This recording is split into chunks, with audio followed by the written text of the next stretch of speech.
L'alimentació juga un paper molt important en la salut bucodental.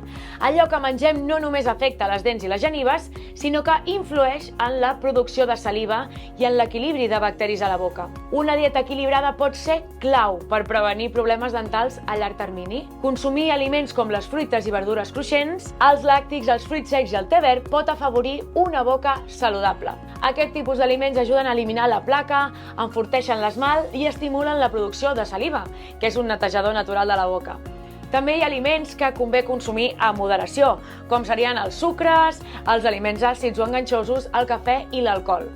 Aquests productes poden danyar l'esmalt dental i facilitar el creixement de bacteris nocius. Per mantenir una boca sana és important també incorporar hàbits senzills, esbandir-se la boca amb aigua després de menjar, escollir snacks saludables, menjar amb regularitat i fins i tot mastegar xiclets sense sucre per estimular la producció de saliva.